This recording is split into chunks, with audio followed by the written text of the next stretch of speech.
Hello, everybody. Very happy here to tell you about the project I've been working on the past years, together with some colleagues from NINA and collaboration with MBE and StatNet. So, on our way to becoming a greener society, we are increasingly using or producing energy from renewable sources, but this so-called green energy doesn't come without any impact on nature.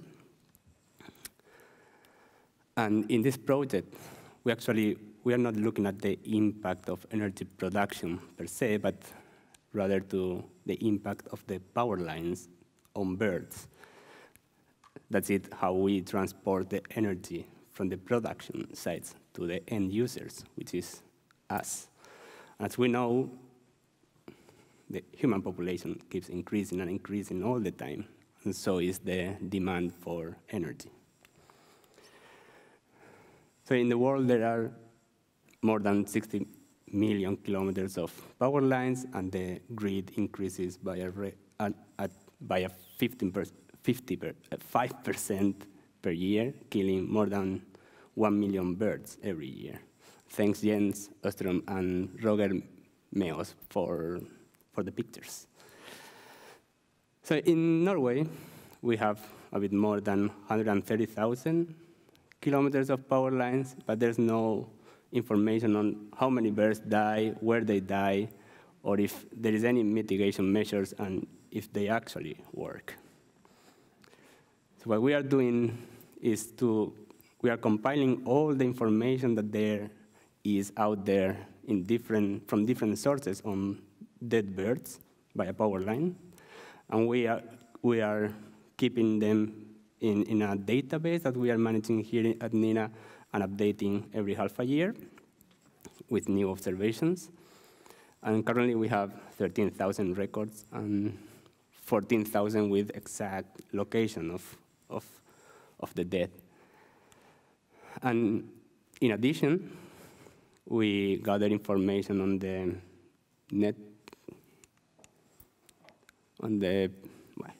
grid, the power line grid in Norway, and a lot of information on habitat, land use, topography, or environmental factors.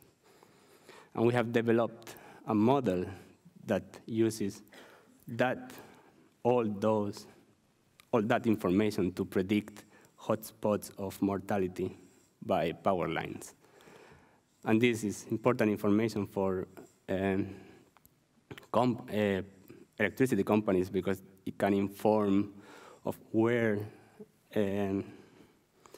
power lines or in which areas they should have mitigation measures, or where it's not very wise to build a new power line.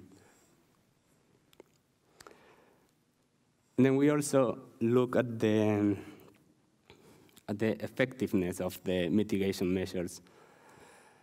And one of the most common mitigation that is applied here in Norway are these gray spirals that they are installed on the earth wire. I don't know if you can see the markers there, but the question is, do birds see those markers? So to answer that question, we use our 2 avian radars that we put out in the field and record 24/7 bird activity around the radar. And in this case, for instance, we have a power line, the blue line, that has a section with the markers on the wire, and the blue part without the markers. So we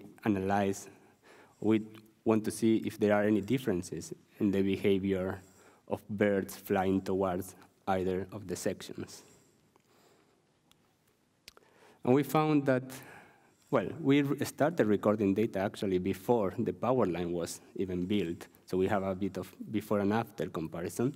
And we found that after the construction of the power line, the density of birds flying around the power line declined, but only near the section with the markers. suggesting some kind of an avoidance or reaction to the markers. We also found that birds flying near the power line with the markers were flying at higher altitude than anywhere else around the power line, also suggesting some kind of response to those markers.